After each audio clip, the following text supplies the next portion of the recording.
Hey, y'all, welcome to Geek Freaks. I am Frank, and today I'm joined by Jonathan. Hey, y'all. And we got Thomas. Hello, everybody. We're back.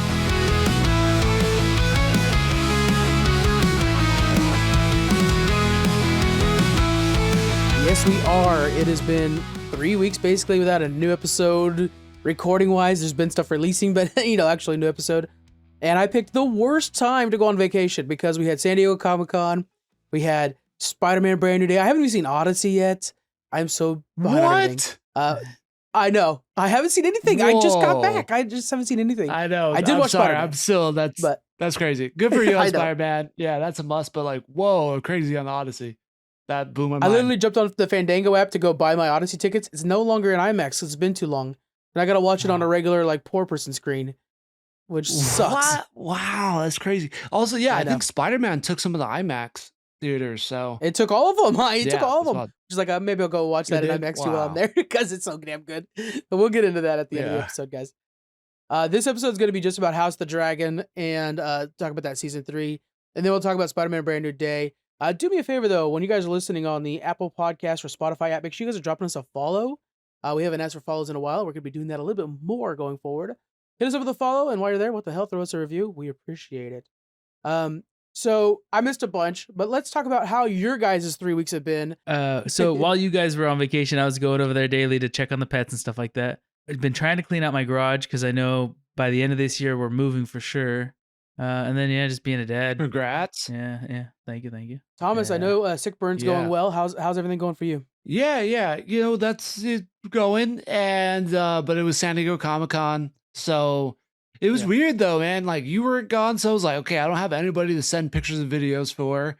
It was just it was the first time where I went to convention just as a fan, and San Diego Comic-Con, one of the biggest in the world. Everybody loves it.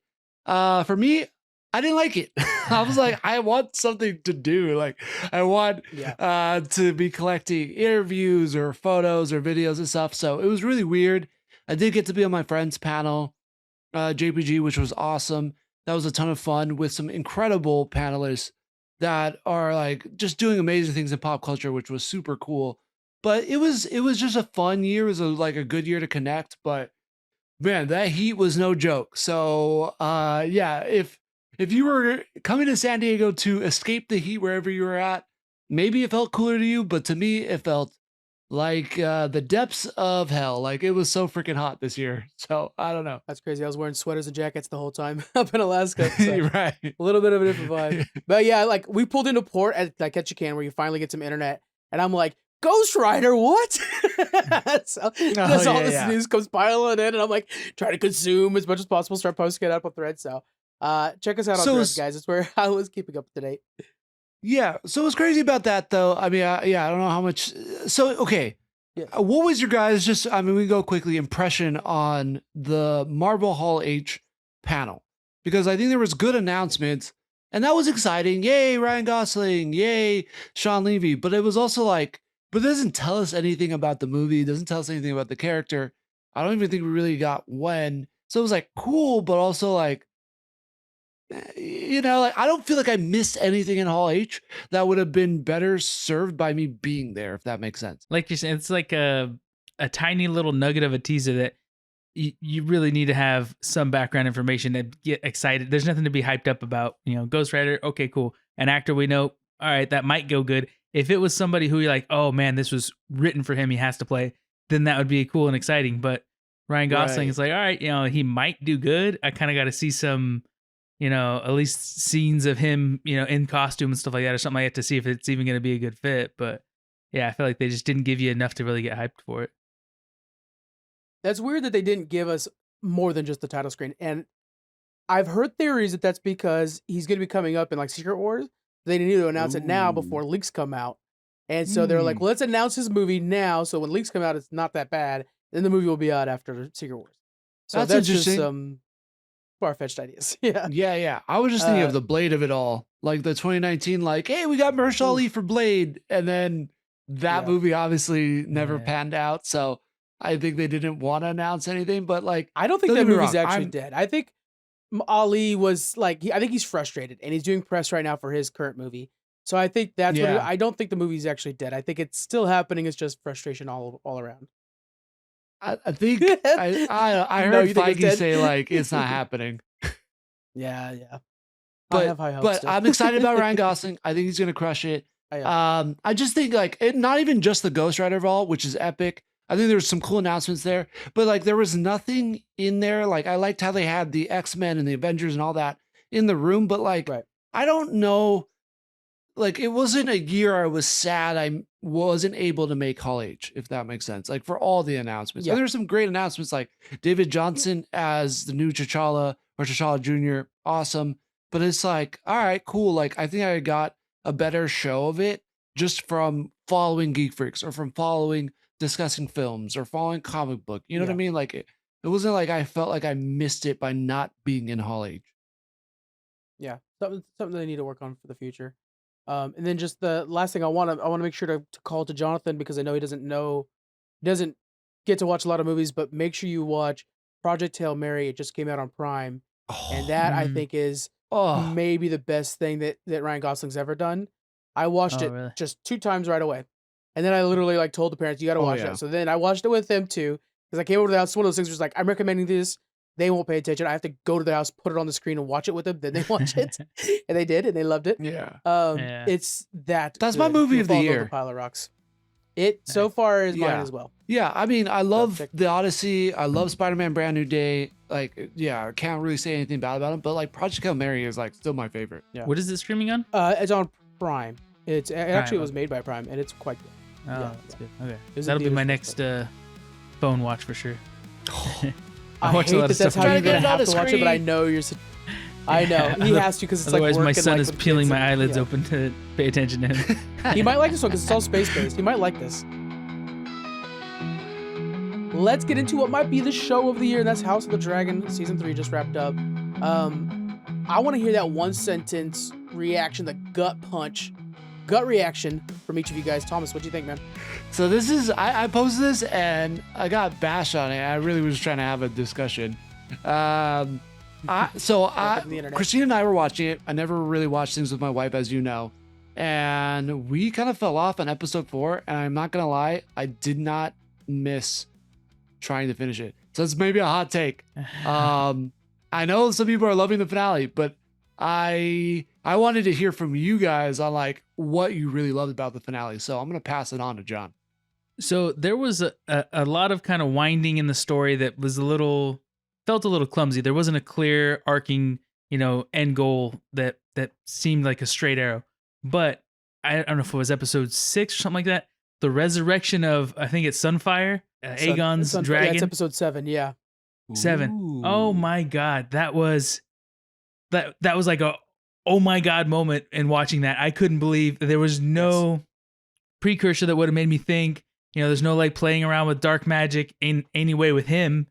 Maybe the lady in Harrenhal, the witch that's Alice there. Rivers. Like maybe she was trying to do something, but no, this was just like a huge plot twist kind of turn. It's like, oh crap, this completely changes the pieces on the board now.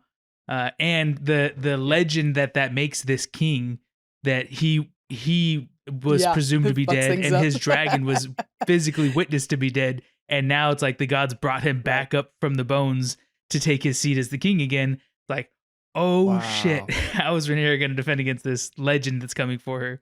So that was just such a cool twist. And then the end where it's like, oh yeah, dragons are these powerful beasts, but also men are hard to tame just as well. And a man with a dragon can be just as reckless as an untamed dragon that's just going through the villages, burning everything.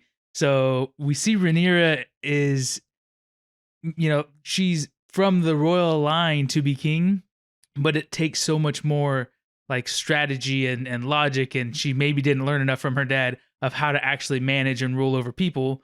And just the little bit of respect that she's missing. I've got to punch back on that right now, Jonathan.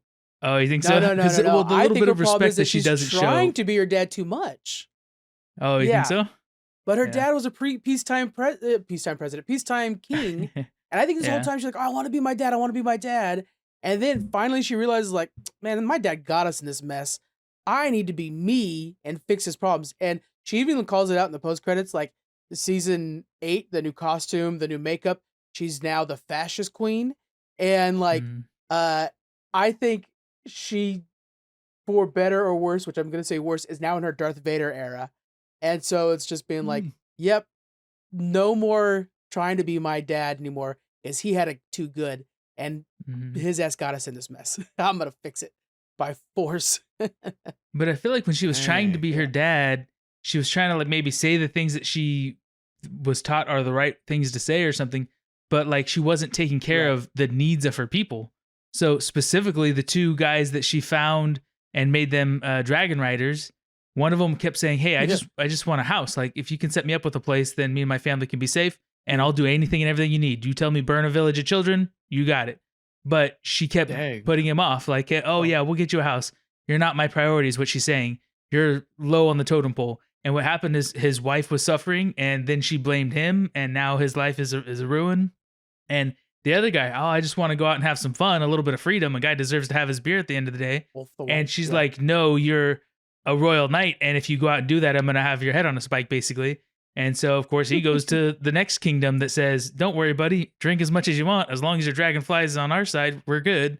And it's like, yeah, she just needs to give them a little bit of respect and, care, and it wouldn't take much to keep these powerful weapons on her side and allies in here, and there's plenty of others that she disrespected or didn't show enough attention to that, she's burning bridges. So she's no bueno. Yeah, she's quickly going towards Mad King Aerys, which is the king.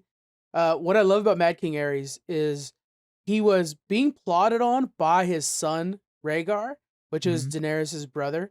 And like there's a whole thing with like the tournament at Harrenhal was this whole attempt to get lords together to say like, hey, let's take out my dad so that he's not crazy guy in charge.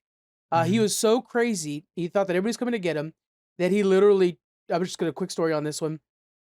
He literally took Ned Stark's dad and hung him over a fire that had a pulley system pulled to Brandon Stark, Ned Stark's brother. And so if his brother couldn't keep pulling far enough, his dad would fall into the flames. Both eventually died. And so like he was just so torturous in that way. Yes. And of course, Rhaegar fell in love though while he was at this tournament. And that was the start of Robert's Rebellion, where they took over instead. So he was so crazy that everybody wanted him. And I think that's one of the big through lines with this season is because we're starting to see this quote fascist queen, as Emma Darcy says.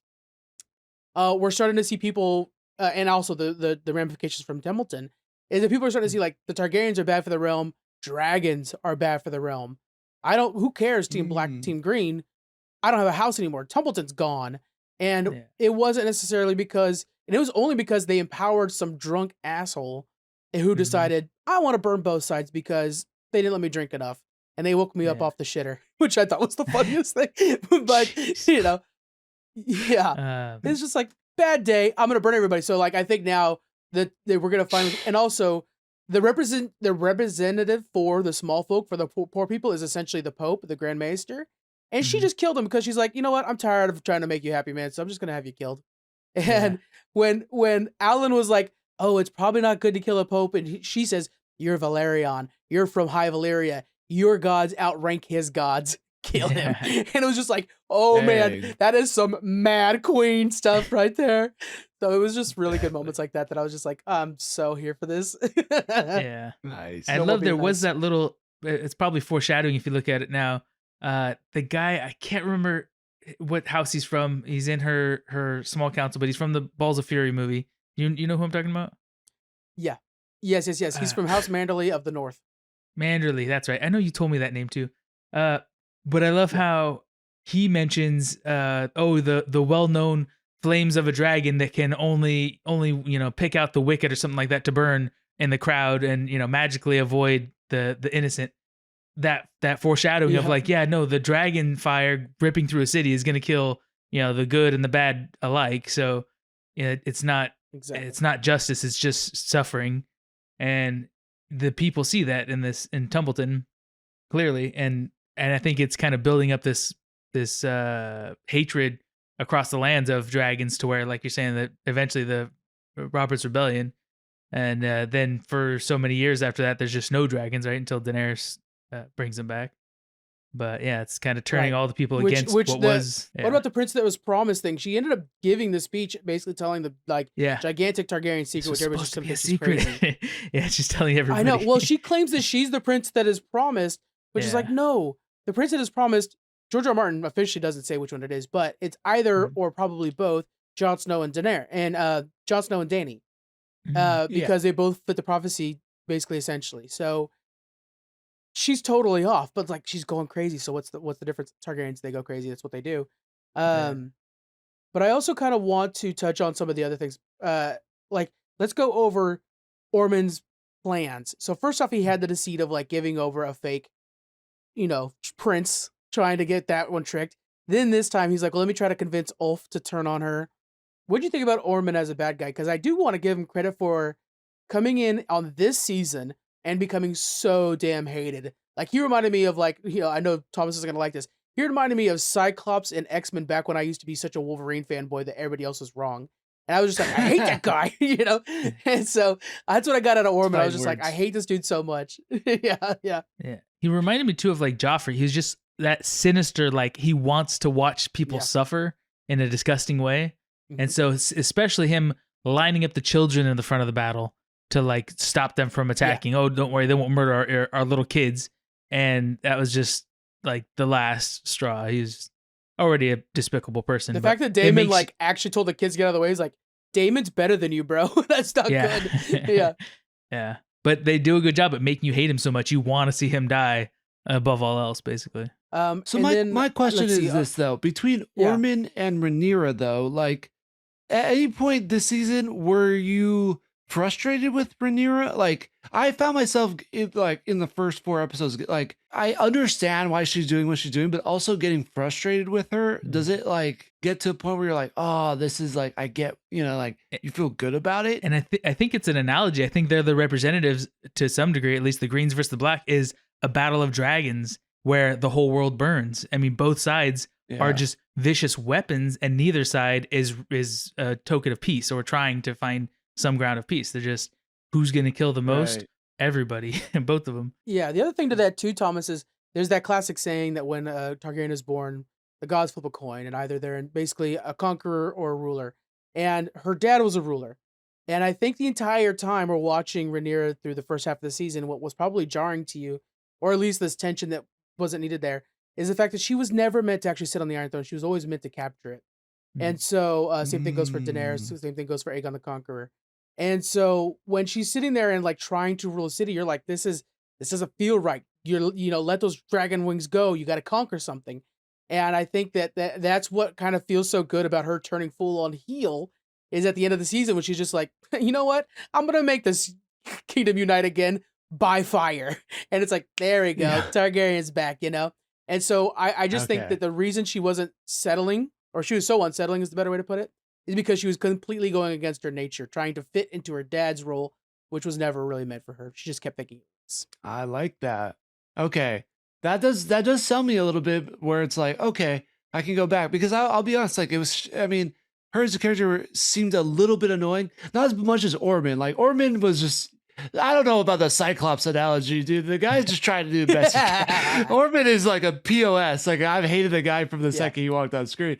But like, yeah, I think that like kind of sells me a little bit and be like, all right, I should go back in and finish this. There's a lot of really good story here. And even I feel like the season slowed down, like 4 to 6 were really slow episodes. 7, obviously, people are saying it's the best episode of the 3 seasons so far. And that is the Sunfyre's reveal. I will say, Jonathan, by the way, remember when she's like dead on the ground and rotting? Aegon goes up to her, leans on her, and she's like, she's still alive. And like, yeah, he's like, no, she's not. Come crazy. On, let's go, man. You're losing your mind.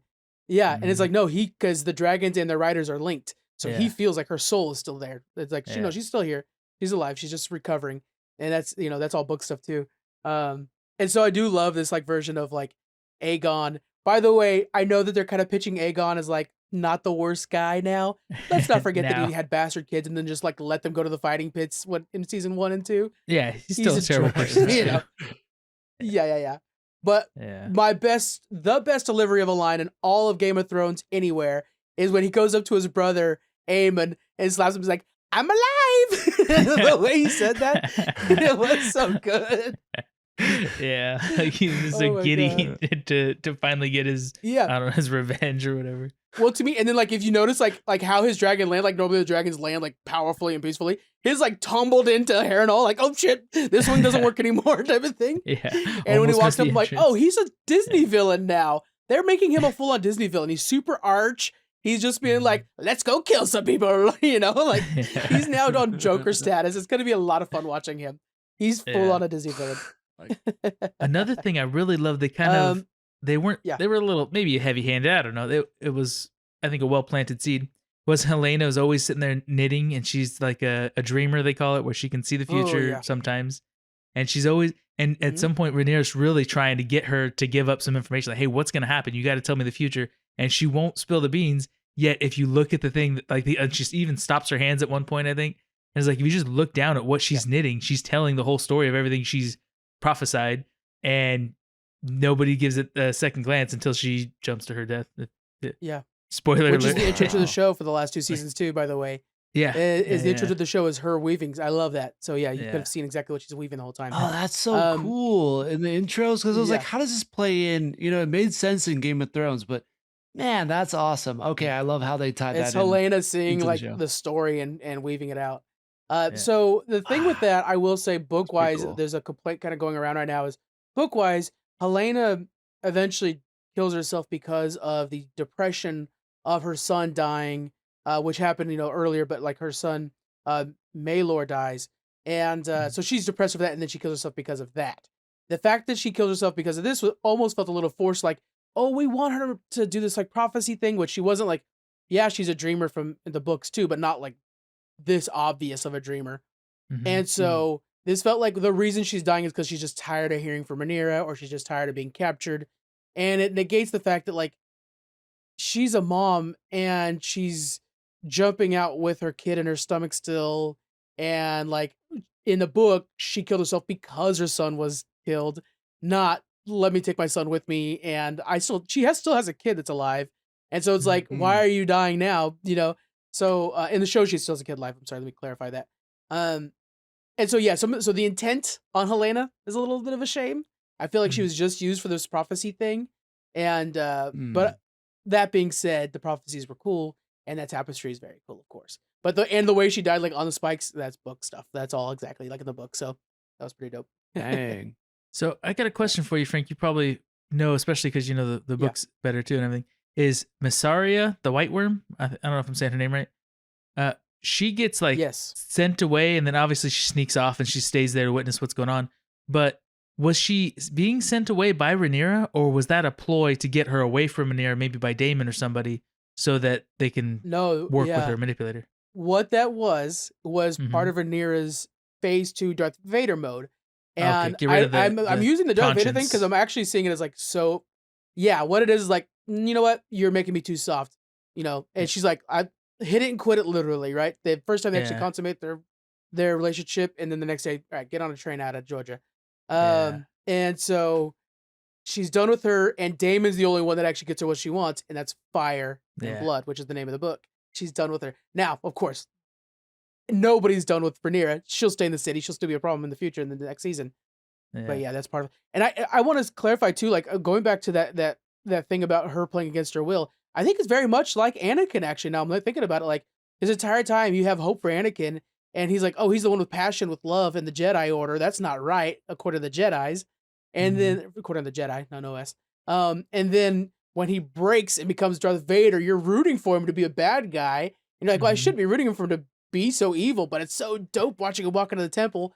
We very much had that moment when she walks into the sept, kills the Pope and the High Septon, and then walks out there and just be like, I'm your savior, bitches, And so I think it was kind of the same Anakin moment of becoming Darth Vader for her. And season 4 will just be her in full Darth Vader mode now. There's no pushing back on that. And there's some logic to it too, right? I mean, like she has people in the streets that are killing her guards, and they keep putting Queen of Bastards on the walls and stuff like that. Queen of Bastards, and like, everywhere, Anakin is really in love, and these people are saying that, oh, it's evil to be in love, and he's like, then your system is corrupt. It's not right if I can't love the person I love. Like that's you guys obviously are enforcing an impossible law on people. So like, there's a logic to their insanity. It's just at what point do you draw that line and not turn it into mass murder and genocide? Exactly. Yeah. Yep. Let's do some final thoughts. And what'd you think of the season as a final thought, Jonathan? I'll go ahead and start us off on this. I think again it had that slump from 4 to 6, but I think it started strong, ended strong. I think it was the most TV friendly version of the show so far, which is a problem because for the book readers, because people have been complaining that it's like off the books too much. But nevertheless, I feel like if you're watching this for the show, you got a good start, and you got a good finish. Which again, if we look back at season 2, felt like it didn't have an ending. This one felt like it definitely had an ending, and we're setting up these players for a new season. And I feel very satisfied from the season. So I'm giving it a strong 8, which has actually moved up from this morning when I wrote my article about it, because I was like, oh, it's strong 7. Now it's a strong 8. It could be argued to be a 9, really. But the slump was harsh.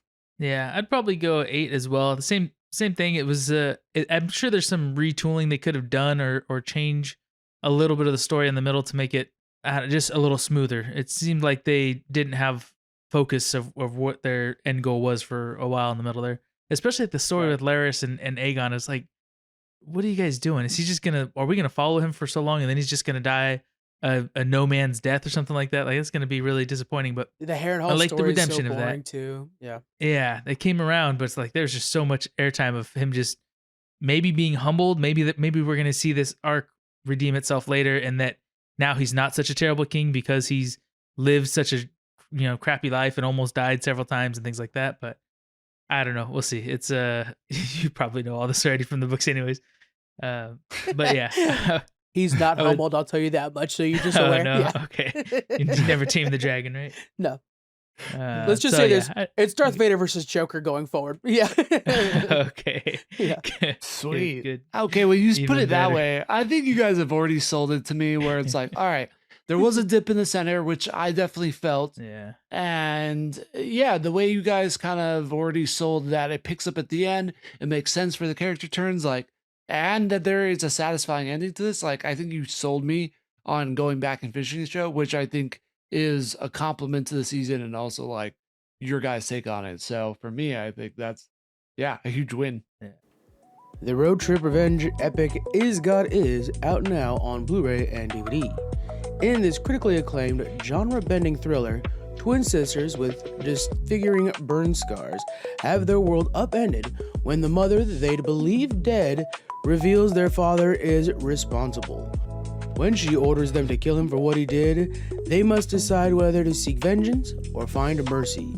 Is God Is, starring Kari Young, Mallory Johnson, Vivica A. Fox, Sterling K. Brown, and Janelle Monáe, out now.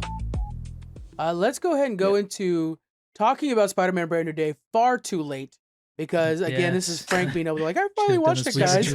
But this, yeah. But let's just kind of talk about it a little bit. I want to start off by saying I think this is a really cool introduction, not only of Jean Grey, one of the most important X-Men there is, one of the most important mutants, but also I think one of the things I want to pick up on right away is the fact that we have this universal emitter that Spider-Man invented, which will be like, oh, it's to help out the Hulk. I think is also going to show the future of trying to tamper down all mutant abilities and will be the quote-unquote cure that needs to be stopped someday. And I have a feeling like we're going to get the line from Magneto in the future, kill Spider-Man, or something like that. And that guilt is going to be laid on Spider-Man's feet at some point. What are your guys' thoughts on this movie and maybe what it means for the future of the MCU? Damn, Magneto trying to kill Spider-Man? That sounds awesome. I'm sure it's happened in the comics, but like, dang, I want to see that. Okay, this movie did so many things well, and for me, it's still such a weird movie. And I know people are gonna be like, what? But so many parts of this shouldn't work, but it does.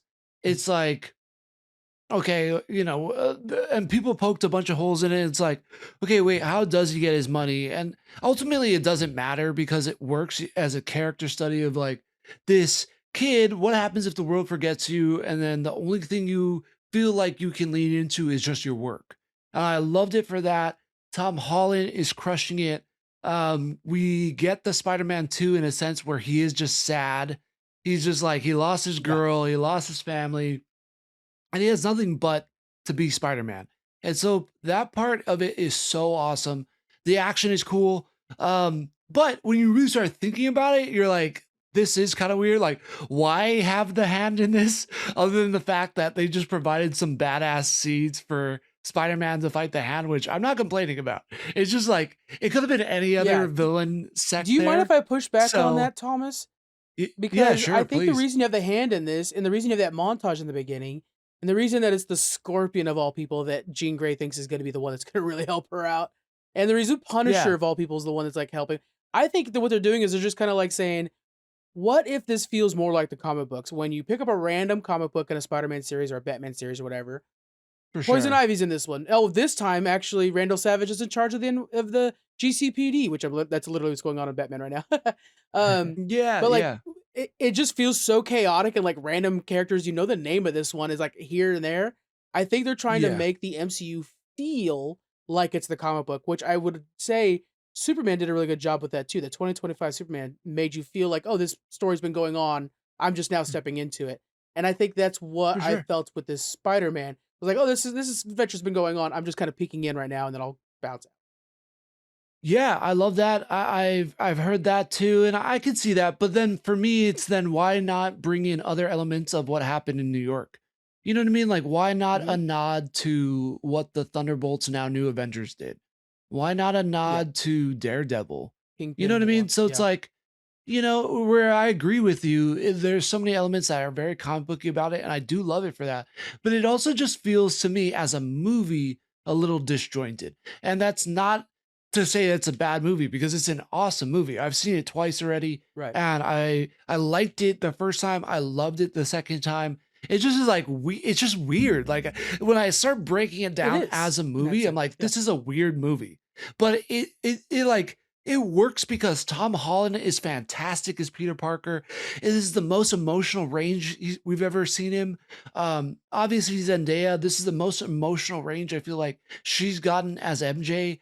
Ned is Ned, but like that last scene, all of what Ned does in the movie, just for that last scene, it just hits. So like there's so many things about this movie that are just fantastic. But it also, if you look at like just a structure wise for me, it feels weird. And that's only now because it's been so much time. But then again, like I'll go see it again in a heartbeat. Like there's so many cool things in this movie. So it's just like, I think just weird. Yeah, it feels like it's a 5-act movie instead of a 3-act movie. Like we're so used to the 3-act structure, but there is the 4 and 5s. And this feels like a 5-act structure where I was like, I'm paying attention to the fact that like Jean Grey's being portrayed, but also as the bad guy. We have the, like there's a lot of different bigger stories going on that they all have their all his lost moments going on in the background. So I see what you're saying. It is a weirder structure than we're used to out of the MCU as a whole, really. Yeah. Maybe that's a good thing. Maybe that's an awesome thing. Yeah, so absolutely. As a whole, I loved the movie for sure. But one thing, I think the only thing that I've heard from other people that kind of stood out is like, yeah, that really changes things. Jean Grey. So really, I mean, I know exactly where you're going with this. All the actors did great. I fell in love with Zendaya in this movie again. And Sadie Sink, like one of my favorite new actresses. And she did Jean Grey perfectly.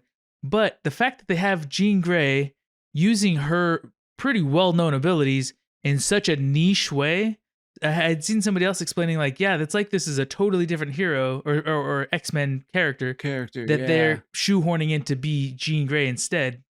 And maybe because they want Jean Grey later on to be already introduced for the future movies. And that's fine. Mm-hmm. But I think if they had more time or whatever, and they had this just be a totally separate character, that this was their very niche thing, was that they can jump from person to person, like the movie Fallen from like the early 2000s with Denzel. That's what it felt like so much. Yeah. Mm-hmm. It felt so much like that. But it's like, okay, so this is just a hyper-focused feature trick that she can do with her powers. And we're not even seeing like the broader spectrum of her. The full suite. Yeah. Yeah. Could that be because instead of being trained by Xavier, she's trained by her sister? Like she's just for sure. That's always and okay, so I gotta agree with it though, because it's like I love Sadie Sink. I think she's gonna be an awesome Jean Grey, and I think we're eventually gonna see her evolve into the Jean Grey we all know, like the one from the comics, the one from the animated series. But it is kind of a weird use of her powers to start like hopping into people, and then the way she does it, right? I think what's interesting about this is it's such like a darker Jean Grey than we're used to, because like the way she manipulates people and the way she uses people to get to Peter Parker is kind of dark. You're like, man, that's pretty evil. Like that's some Madeline Pryor stuff. Which maybe that is Madeline Pryor. Yes, that whole Zendaya thing. I was like, that's like, so Goblin Queen. Yeah, I felt so bad for Peter in that moment because we, I think everybody who's ever been in a relationship, like the second someone kind of, uses something that you're very honest about or something you maybe share with them about and they kind of use it against you, you're like, ooh, I really don't like that you did that. And then to see it happen to Peter, where we know how good of a guy he is and how much he sacrifices, just feels so wrong. So that scene is amazing. It like perfectly lands. But I do agree, it is an interesting look at Jean Grey, and it is a little darker of an origin that I would have expected for the MCU. But I do also think that we can eventually evolve her character now that she's going up to upstate New York, that she can be the Jean Grey that we know. It's just that's the thing. That's again, I love this movie to death. I love the actors. I love the performances. Just some weird choices in the moments, and you're like, that's not how I would have done it, but maybe that's a good thing. Yeah. And if it was any other actress, if they'd chosen like kind of a lesser known no-name actress for Jean Grey, then I could see this being like, oh, this is another version of Jean Grey, and this is going to be a throwaway. When they do the mix-up and stuff, it's going to be a different multiverse Jean Grey that we go with the future, something like that. Or at least that Jean Grey doesn't have the same powers that we're used to because it's a different one from a different dimension or different multiverse. But the fact that they have such a great actress for it, it's like, no, they got to stick with her. If they got to tweak the way her powers work or something, that's fine. But she's going to be Jean Grey because she's a good investment for them. Absolutely. Sure. I think it really just boils down to the fact that like it's going to give Xavier his school for gifted students or youngsters. Like we never see it be a school, and I think it's going to be a school. She's going to learn how to use her powers. And like, whenever we see it, it's like, there's kids playing basketball. Also, the X-Men are launching a fucking plane. Like, we need to actually see it as a school, and she's going to learn how to use her powers probably in Xavier's school. Totally. You guys got me like doubting the future of the X-Men right now. I'm like, no, it's going to be good. No. I don't think there's any.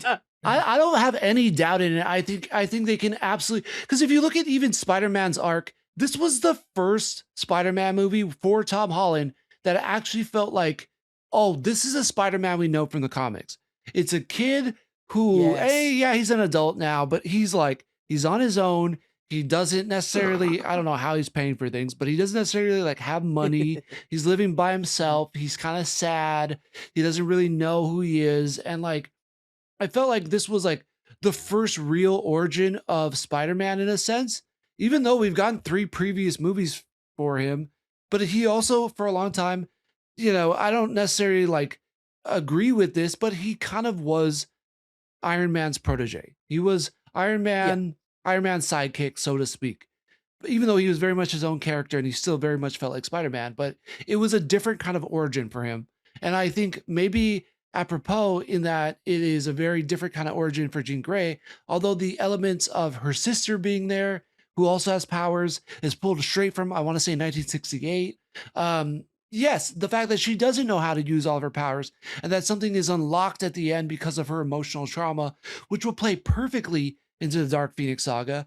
So like there's a lot that is aligned with the comics. It's just not the normal origin that you're used to in a way, but I think also makes sense for what the MCU has done with Spider-Man, and I guess now makes sense for Jean Grey. No, and like you're saying, like Xavier's got a teacher and stuff like that. We know leading up to the Dark Phoenix storyline that he puts these mental blocks in her, and of course, if she has this ability to do a very immoral thing of possessing people's bodies, then that would be one of the first things that he blocks, along with tampering down her powers so she can't be so out of control. But I could see that being, she goes with him and she wants help because she feels like she can't control herself. And he puts in these mental barriers to make it to where she can't possess people like that. And then she still has some of her power, but not to the same levels. And then of course she's unleashed later on. Absolutely. The last thing I want to add too is like, for a long time, everybody knows the villain arc or like all the things Xavier does that kind of makes him a POS. But for a long time, he was very much like, I'm not going to dive into your mind unless you give me the okay, or unless it's a dire situation. Yeah. And I think that's something whenever they cast the new Professor X, he's going to teach her like, listen, just because you can dive into people's minds, just because you can control them, doesn't mean it's right. Yeah. That is a terrible thing to do. And I think that's another lesson to what you were saying, Frank, that she's going to learn like, oh, wait, I was crossing a lot of lines here. Even though I have this ability, I shouldn't do that. And I think that's going to also show her grow and become like a better person and more of a hero. But I think what's cool about all of this is like all of the characters, not just Jean, but the Hulk and the Punisher also reflect where Spider-Man is at now. Like if he completely gave into just becoming a monster, he would be the Hulk. If he completely had no guidelines for, I don't care if I have to kill anybody, I don't care who I have to stop till I get my ultimate means, he would be the Punisher. And I think it's a really unique thing that they did of like taking these seemingly unconnected characters and putting them all in one movie and making them be a reflection of what Spider-Man could be at his most, I'm not going to say the worst, but at his like farthest levels. And I think they did a really fantastic job of that in this movie. It really feels like it's the new era of Spider. It feels like it's post One More Day, like the Slott era, Spider-Man comic book stuff. So I think it really does feel like this is a new Spider-Man. It's one I'm familiar with from like Spider-Man of the past, but it's also very different than the Tom Holland one. And like, I love the first 3 Spider-Man movies. They're a lot of fun, very popcorny. But now maybe we're into a different version of Spider-Man, and we're getting this one because Miles Morales will be our next popcorn Spider-Man, while this one is the one that's dealing with like adult level trauma. So I think this version of Spider-Man is one I'm totally willing to invest in, and I think Tom Holland and Zendaya's relationship is just gonna be stronger. That moment at the end with Ned, and they do the high five. I kind of was like, is this actually gone? The whole movie, I'm like, I cannot believe that these memories are gone. This is so, and like at first I'm like, they're gonna find a way around this. There's gonna be a MacGuffin that fixes this. But then throughout the movie, they really stuck to their guns the whole time, and they kind of show you a way for him to find these friends again. They're like, yeah, it's not gonna be the same, but yeah, this is how he could be their friends again. But then that handshake at the end was just like, don't worry, baby, it's coming back. And I was just like, oh my God, I can't believe how much relief I suddenly feel and how overjoyed I was from a damn handshake. But it was like, I really needed that. And I think they didn't just cave in immediately. They made you earn that relief. And I thought, okay, Marvel, maybe you learned something from the past. That's pretty good. And I wonder if it'll only be Ned, and maybe because he is like a natural born sorcerer too, right? Maybe he's a little bit resistant to the spell that erased the memory. Oh, that's right. He does know how to do the thing. Yeah, that's true. Yeah, I've seen that. But I also just love the fact that, you know, there's something that bypassed the blocks, right? Like whatever that spell did, it blocked off certain things. We also talked about, you talked about, Frank, where Jean Grey, or maybe it was you, John, talking about how Professor X could put these blocks in her mind that like stopped her from knowing things about herself. And maybe that spell did the same thing. But one thing that's always kind of true in the comics, or what breaks the spell or the curse or whatever, is like that true love. And I love at the end, it's with his friend. And this thing that they just developed together where like their body, whether he consciously knew it or not, their body was like, oh, we used to do this. This is how we like, this is our handshake. And I was like, oh, my friend. And I love that they don't give it away. I think there's too many times in movies now where it's just like so obvious, like he definitely remembers. But like they said enough in this where she says, bye, Peter. MJ says it to him when he's going to save Jean, where he's like, oh, wait, Spider-Man's name is Peter? Where it's like, wait, was he just remembering that this is Peter, or was he remembering that it was his friend? But I think ultimately you see that he knows it's his friend, because like something about their connection, that handshake, just overrides the magic of this universe, or the blocks that this magic put on them. And like, that is just dope. It's a great way to end the movie. And it's a great way to be like, yeah, the boys are back. Doesn't matter what happened. Doesn't matter if you forgot him. Like the boys are still friends. And like, whatever the next movie is going to be, like, I'm just pumped that they're kind of back in some sense. There is a kind of a friendly neighborhood element of it, to where like the one that's the first one to remember him isn't necessarily MJ because of True Love's Kiss or something like that. It's this friendship thing between two people. And I don't know why. I can't really put a finger on it, but there's something so Spider-Man about that where it's like his friend remembers him. Like, I don't know. There's something about it that just is very heartwarming. And I know he's in New York, but it's Philadelphia. It's that brotherly love that it transcends all major cities in the U.S. I love it, and I think they even tease on like, oh, you thought True Love's Kiss is gonna break it. I've seen a very convincing YouTube video that's like they tease that, but honestly, you give us 2 movies from now, and MJ kisses that Peter Parker, and maybe it does break the spell. Like they were like, oh, you think that's gonna work? And I could still seeing it. Like, I think you're right, Frank. I think we had to earn certain aspects of this movie, and that was really well done. It made this Spider-Man more mature. Mm-hmm. I think it's something that Marvel has learned over time. I think we had that first, the first 3 phases. It was such a well-oiled machine. They kind of took for granted how well things were working. They had some hiccups, but then we got this new era where it's like Wonder Man, story's complicated. Thunderbolts, depression is the big bad guy. We're in a new era where it's like, hey, maybe we should lean in on story writing and character development first. And I hate to be the simp. I'm always like, oh, Frank just says Marvel's always good, but maybe Marvel is good right now, and it's okay. Yeah. I mean, if we didn't get the Chapek era of just like we need content for Disney Plus, we need content. Like I like to imagine that in an alternate universe, where that wasn't the mission. Like Marvel would have never, like people would have never said, "Oh, Marvel's dead." Like maybe there would have been because there's haters on everything. Like even on the Odyssey, like you're crazy. The Odyssey is amazing, but like I just think that with more control that Kevin Feige could have been allowed to do, I think we would have gotten here anyway, but it all is working out, and I'm very positive that Doomsday is going to work.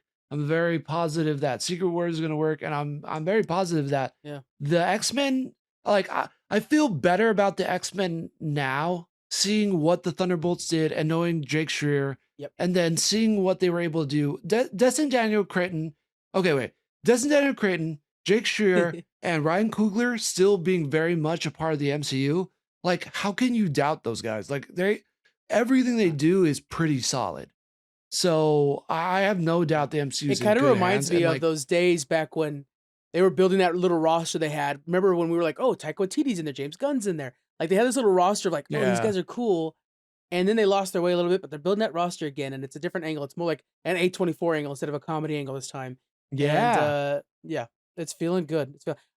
By the way, I want to thank you guys very much because I watched this movie after coming back on the cruise and like, I just wanted to talk about it so bad, but everybody was done talking about Spider-Man. And I'm like, somebody talk to me about this. So I'm glad you guys, thank you listeners for joining us on a very late review.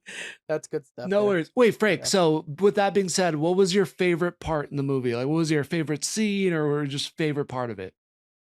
I really enjoyed the trifecta of Hulk, Punisher, Spider-Man, because to me it felt very much comic booky. Or like you're reading Civil War, then suddenly like Punisher is just there to pick up Spider-Man and bring him to Captain America, and like now he's gone, and like oh here is Scarlet Spider doing something or whatever. I don't know, I keep picking Spider people, but like where just people just come in and out real fast, and those 3 working in a tandem, like obviously not working together, but working in tandem felt so good. And then I think John Bernthal and Tom Holland's natural friendship, because they've been in many movies together at this point, and they both helped each other audition for both Punisher and Spider-Man.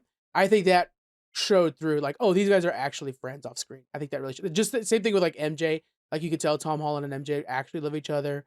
That kind of stuff, it really showed through. So that was my favorite thing, is like the chemistry, I guess I should say, was good. Absolutely. Nailed it. Yeah. Any final thoughts on Spidey before we go forward? I want more. Good all around. Hopefully they keep going. Want more? Yes. Last thing I haven't heard anybody else say. So Famke Janssen said she's not in Doomsday and she's not in Secret Wars. I would think maybe in the 1099 whatever universe it is, maybe that character is dead, and what they're going to do is substitute Sadie Sink's Jean Grey in there.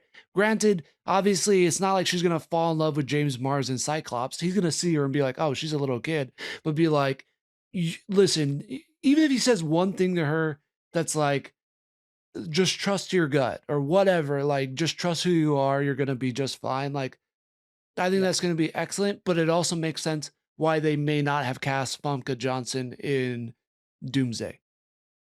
Yeah, I could see that. I also want to see Sadie Sink go up to Josh Brolin and be like, "My baby boy," because Josh Brolin's Cable's her son now. Oh my And so it's God, gonna be that'd very be weird to so like. amazing. It's gonna That'd be be weird. cool. Kit I hope Connor's they do the that. new Cyclops, so yeah, I gotta see Josh Brolin because the Deadpool of it all. He has to be in there somewhere. That's gonna be fun. Plus, Yeah. Josh Brolin playing Cable and Thanos. You're telling me that Deadpool's not gonna make a reference to that? Yes, he will. Absolutely. Oh, Yeah. man. Yeah. All right, guys. Again, thanks for hanging out with us while we did a retro review. Let's end things off with, the network stuff real quick. Over at Fandom Portals, we're going to be covering every episode of The Lanterns, but in a very interesting way. Instead of just reviewing the episode, they're going to be taking an element of the show, mentorship, leaders, breaking structures, what is beating fear with willpower every week, and it's going to be fantastic. Aaron, man, where that podcast is going, I'm so proud of it. Over at Distance Nerding, they have a slew of new, very good interviews with different actors, voice actors and actors alike, from different Comic Cons. They are now coming out regularly on the show under what's called Comic Conversations. So check that out. Outlast Podcast will be coming back for season 14 next month. And then we have we'll get to the details later on, and there's going to be some changes coming for Geek Freaks too. We'll explain those later on as well. But we have a new podcast joining the network at the end of this month. That will be for you wrestling fans. That's all I'll tell you on that one. And then for you D&D fans, we have a podcast coming to the network the following month. So 2 new podcasts coming to the network that are very, very fun. They're going to be really good. And also Patreon, you're getting a new podcast too. So that's the third one. All right. What is your guys' pick of the week? Jonathan, what's your pick of the week, man? So it's a new show that my wife is loving that is pretty hilarious. So I watch it with her. Not super geeky or anything like that, unfortunately. She barely watches TV, so I got to find something to watch with her. You have to trick her. That's about Life, Larry, and the Pursuit of Unhappiness. Have you guys heard of this? It's on HBO. I love it, dude. I love it. Yeah. Yes. Oh my God. Of course she's watching it because President Obama is one of the producers. And she does everything he does. Yeah. And she's all, studying political science and all that good stuff. But yeah, it's hilarious. We were just watching it like an hour ago. Does she watch? Has she watched Curb Your Enthusiasm as well? Right? No, I don't think she's ever seen it. And she likes Seinfeld, which I know it's the same writers and whatnot. Yeah. So yeah, once she's gotten this under her belt, I think I could easily get her to watch that afterwards. If you could watch, because this show is straight up Curb Your Enthusiasm. I'll tell you right now, that show is straight up just Curb Your Enthusiasm skits, the way Larry talks in it. Well, watch Curb Your Enthusiasm, but start at like season, I would say 8, and then go to 11. 11, I think, is the last one. Because before that, it's like all standard definition. So at least at that point, it's high def, and it's a little easier to jump in on. Nice. That's fun. I like it. That's really fun. That last episode actually has Obama in one of the skits, all about the tan suit. Yeah. I saw a clip of that online. I was like, that's hilarious. You also got to update the list of movies and shows to watch on the website. Ugh. You're telling me. I will do that. And our shop, I got to update that too. Thomas, thanks, Jonathan, for the to-do list. Thomas, what's your pick of the week, man? Yeah, a couple. I saw that we had a little tidbit about Is God Is. If you've not seen that, and you're looking for something that's kind of like a Tarantino, shock and awe, but has some like really interesting things to say, check that out. I finally saw The Long Walk. Damn, that is just so good. I did just watch that too. Heavy. I just watched that while they were on vacation. That was such a good movie. That was a great There's no way your wife watched that though, right? No, I watched it at Mom and Dad's house when I would check on the pets 20 minutes at a time. But yeah. I watched it in 30-minute segments too when my wife was at work or something like that. But man, it makes, because I was like, David Johnson is T'Challa. I was like, I liked him in Alien Romulus. Let me see what he's like in this movie. Man, that kid is incredible. I say kid, he's an adult, but like, yeah, so good. So I really loved that. And then I got another one that's off, not nerdy at all, but like I surprisingly really liked it. It's a rom-com. It's called Voicemails for Isabella. All the girls or guys with wives and girlfriends will probably already know about this one, but it's crazy. Like, this was right around the time Kit Connor was getting announced, and I was like, dude, if he didn't get announced as Cyclops, like I would have wanted the main guy that's in it, who's from Texas. I think he would have played an amazing Cyclops. So Kit Connor's got to prove it to me because I think I got his replacement. But weirdly enjoyed that movie. So there you go. Yeah. What's funny about Long Walk, so I watched it because of the Black Panther announcement. The other, and I was like, of course, this is a good movie. And he's so damn good, and you're like, oh, he is just straight up T'Challa. Good to know. The way he acts in that movie is just so T'Challa. And it was the main character of that movie was approached to, or he auditioned for Cyclops and didn't get the role. But so like he could have been. Our it was Cyclops. Between him and Kit Connor, right? Yeah. Which I think I didn't see that guy at all though. Like, no offense to him, like he was great in it. He was a great actor. I want to see him in more movies, but I could not see him as a young Cyclops at all. Where I don't really know Kit Connor, but to me, I just knew the other guy, and I was like, I just don't see it. So I'm kind of happy they went with Kit Connor. Now I'm sitting there like go through the X-Men library of who he could be. My recommendation for you guys is President Curtis. It's a new series. It's on HBO. It'll go to Hulu after that. And it's a spinoff of Rick and Morty. So if you guys are familiar with Rick and Morty, the president is President Curtis, and he's voiced by Keith David, of course. That's Goliath from Gargoyles. And President Curtis is just basically, it's like Inside Job from Netflix. It's about him and his chief of staff and his best security guard fighting conspiracies, and like they had to go, like one of the episodes, like episode 2, they had to go to the moon to fight off JFK's son that they put up there to like become the future moon president, and they had to go kill him real quick. That's the kind of thing you're doing. So it's very much like Rick and Morty-esque in that sense, and it's a lot of fun. And of course, Keith David, anything he does, I'm gonna watch. President Curtis, it's a lot of fun. All right, everybody. Again, do us a favor. If you're on Apple Podcasts or Spotify, hit that follow or subscribe buttons, and make sure you get those 5-star reviews. If you happen to watch us on YouTube, make sure you subscribe over there too. Our YouTube is growing pretty well, and I'm pretty happy with that, but more the merrier. Thank you guys for joining us, and we'll see you on the next one. Bye. Bye. Oh,